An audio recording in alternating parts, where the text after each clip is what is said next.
folks, this is Buju and you're watching A Day with Buju. Today we're going to present and talk about Mongolian traditional throat singing, or more to known as the world, Khuumii. And today with me is Mende.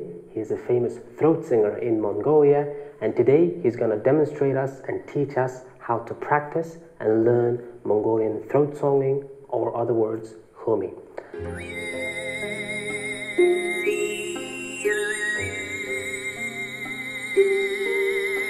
We're enjoying the outdoors. Today is a very nice and peaceful day.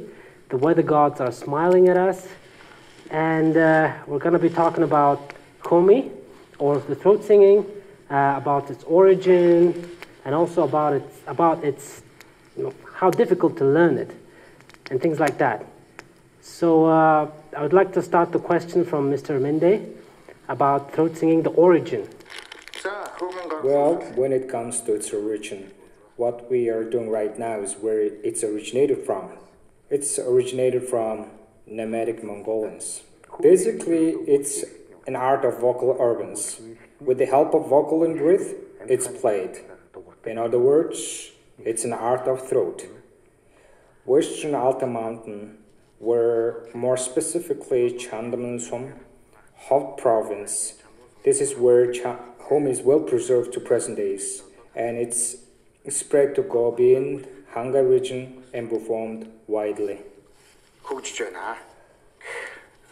Khuumii is an art tightly connected with the surrounding of nature as well with the nomadic lifestyle.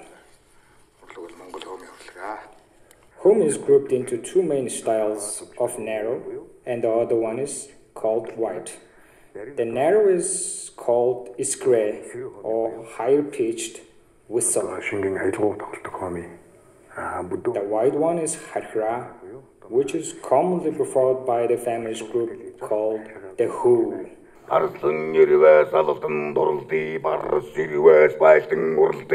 Something like that. How long does it take to study, to learn how to throat sing?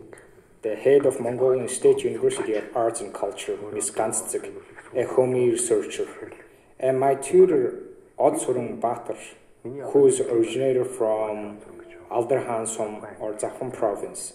They together made the decision to open the first Khuumii class and asked the approval from the Ministry of Education, and it was approved, and first Khuumii class was initiated. I graduated in 2009 after studying for 5 years, becoming one of the 8 students in a class. It was the first class. Requirement seemed very high. Since 2004 to present days means I've been practicing Khuumii for 18 years. As practice makes it perfect, I learned and practiced every single day. As time goes by, I'm getting better. 18 years of practice seems not enough in my opinion. What's the difference between Mongolian throat singing and overtone? Difference between overtone and Mongol Khuumii, it's simple. The tone that we are talking right now is overtone, our regular voice.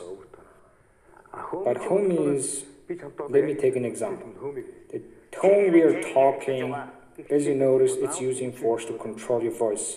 But overtone is performed by your everyday voice.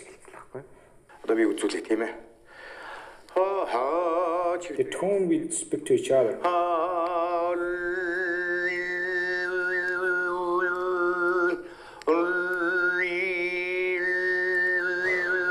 Let's put it a little upper level.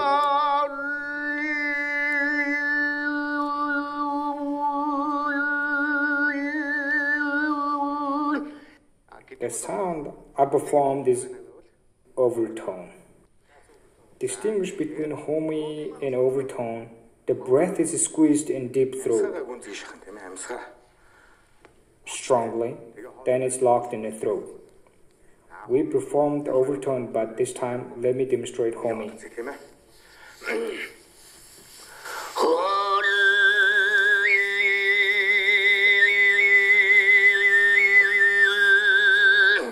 This is how it sounds like.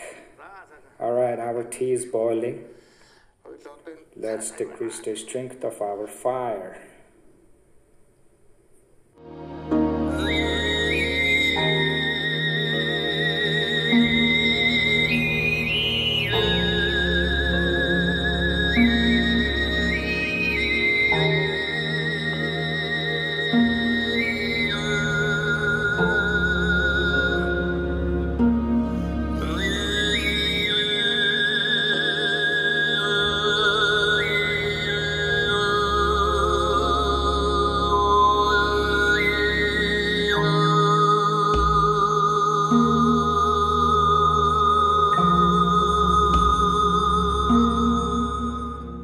Can anybody learn Khuumii?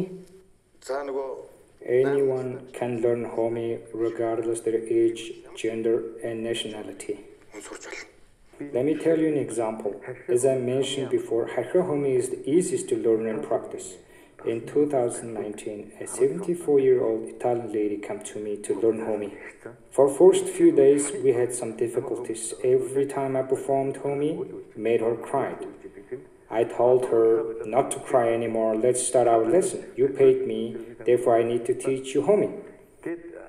As Kharkra is the easiest to learn and practice, we started with Kharkra. I was cautious in that age, she might have difficulties during the practice. In the result of 2 hardworking days, she started singing Kharkra. Imagine someone at this age of 74 performing basic Kharkra. Anyone on the planet, regardless of nationality, language background, can learn Khuumii. But most importantly, the melody of Khuumii performed by Mongols are different and precious. Non-Mongolians can only learn the techniques of Khuumii, not the soul behind of it. It's something different. Let me show you how Khuumii sounds in the mountain and how echo of it flies in the air. You can feel it. And I want to try too. Really? Okay. Let me teach you some. We will start from the basics. Let's try the simplest way, okay? Just had a question. How do you work with your tongue? How does it work? I see you're flapping, moving your tongue a lot. Let us try the Kharkra technique. Something easy, something simple. The vocal organ, especially the tongue, is used much for Skre Khuumii.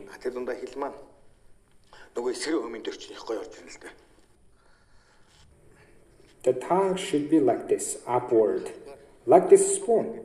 See, that spoon is hollow in the middle. The position of your tongue should be like this toward your palate. The palate, when you see our palate from the side, it looks like that. Between the spoon-shaped tongue and the palate, there will be an empty space. You have to fill that empty space with your tongue, and you can perform Skre Khuumii.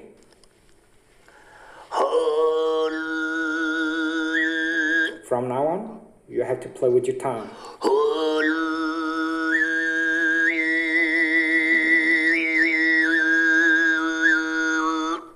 As a result, the melody comes out. That means your tongue helps to emit the melody. What about in Kharkra? It's only by the throat? The vibrating sound of larynx, or what we take breath through, makes Kharkra. This is what our experts taught us.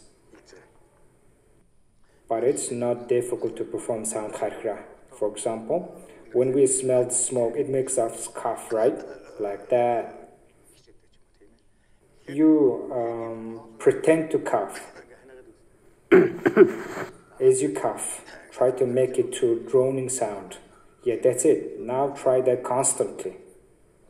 That's it. Right there. Open your mouth. Slightly deeper.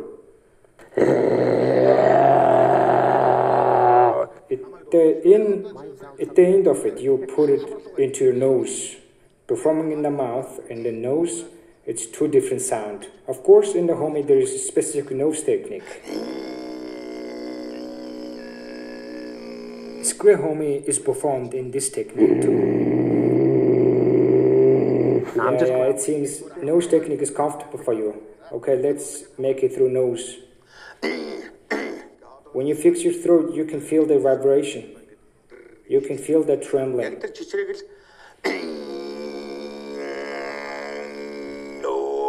As you open your mouth, you can hear the voice becoming more. That's it. As you go on, your breath finishes. Kharkra also stops. When you perform, the first 2 seconds comes out quite good.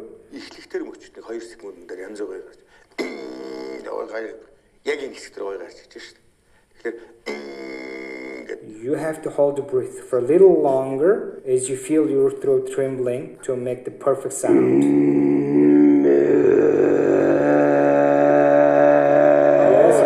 That's it. Sounds like I'm growling. As you are a beginner, it feels that your throat becomes itchy, trembling. It makes you to fix your throat. It's like when you pinch yourself, it hurts. When we start to use the muscles for throat singing, it hurts little. But keep practicing makes it happen.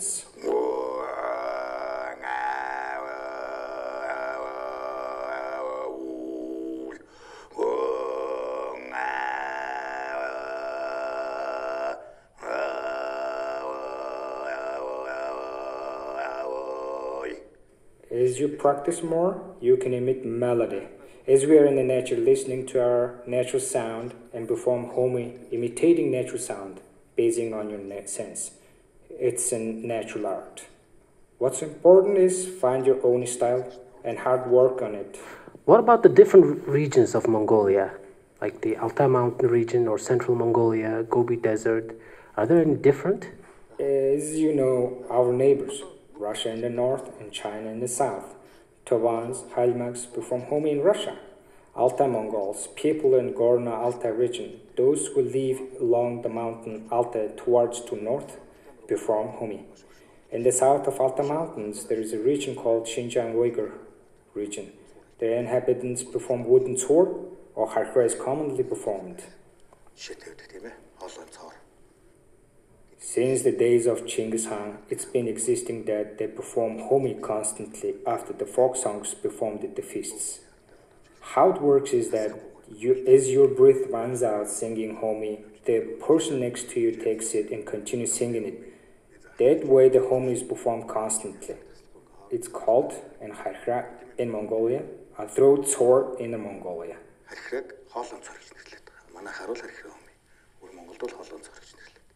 Some studies show that Khuumii even existed in Korean peninsula some time ago. It's obvious that Asia has many diverse arts. For example, the traditional song in China, which has a strange sound. The songs in Korea performed with harp. Is their heritage like our Khuumii or traditional long tongue to us? Asians have a huge of heritage originating from Altai Mountains. What about in Central Asia, such as like in Kyrgyzstan or Kazakhstan? I heard they also perform throat singing. People in Kazakhstan, Kyrgyzstan are considered nomads like us. Lately, there are some people who perform Khuumii with their dambar. We believe that they learned the Khuumii from us. If it's not us, then probably they also learned from Tuvans, Halmaks. As they are also nomads, they must have unique arts, similar to our Khuumii, I believe. So can you please perform us about Mongolian Khuumii?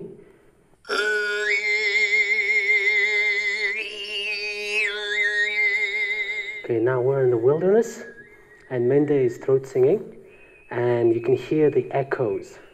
And when you close your eyes, and basically you have to imagine, you can imagine the wilderness, wide open steppe. In this case, we have forest, and you can easily see how it merges with our nature.